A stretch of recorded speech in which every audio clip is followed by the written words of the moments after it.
नमस्कार, मी पंजाब 8 ऑगस्ट पर्यंत तुम्ही काय करा, शेतीची कामे करून घ्या. कारण की राज्यामध्ये आता म्हणजे आजपासून पावसाचा जोर ओसरणार आहे. म्हणजे पाऊस आजपासून कमी होणार आहे. फक्त तुरळक ठिकाणी स्थानिक वातावरण तयार होऊन आज आणि उद्याचे दिवस 2 ऑगस्ट पर्यंत थोडा तुरळक भागात होऊ शकतो. पण सर्वदूर आता पाऊस सध्या तरी पडणार नाही, म्हणून हा अंदाज सर्वप्रथम लक्षात द्यायचा.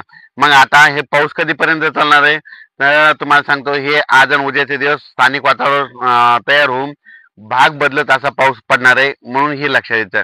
पण सांगायचं झालं तर तुम्ही काय करा, 8 ऑगस्ट पर्यंत शेतीची कामे करून घ्या. कारण की 9 ऑगस्टला म्हणजे 9 ऑगस्टला राज्यामध्ये परत पाऊस सुरू होणार आहे. तोपर्यंत तुम्ही काय करा, कापसाच्या मेहनती करून घ्या.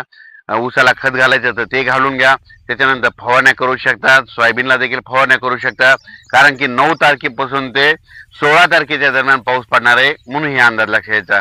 9 ऑगस्ट ते 16 दरम्यान. पण सुरुवात कुठून होणार आहे तुम्हाला सांगतो.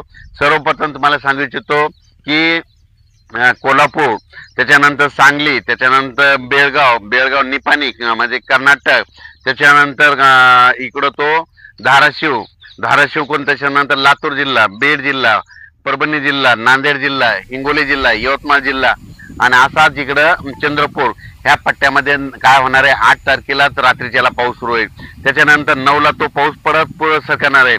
मग 9च्या नंतर परत तो पाऊस काय होणार आहे मराठवाड्यात देखील. म्हणजे मराठवाड्यामध्ये सांगायचं झालं तर परभणी जिल्हा, लातूर जिल्हा, बीड जिल्हा, धाराशिव, हिंगोली, संभाजीनगर, जालना जिल्हा, त्याच्यानंतर वाशिम इकडं. तशाच्यानंतर या भागामध्ये म्हणजे मराठवाड्यामध्ये देखील काय होणार आहे, 9 तारखेपासून ते 16 तारखेपर्यंत दररोज वेगवेगळ्या भागात पाऊस पडणार आहे. म्हणून मराठवाड्यातल्या सगळ्या जिल्ह्यातल्या शेतकऱ्यांनी हा अंदाज लक्षात द्यायचा.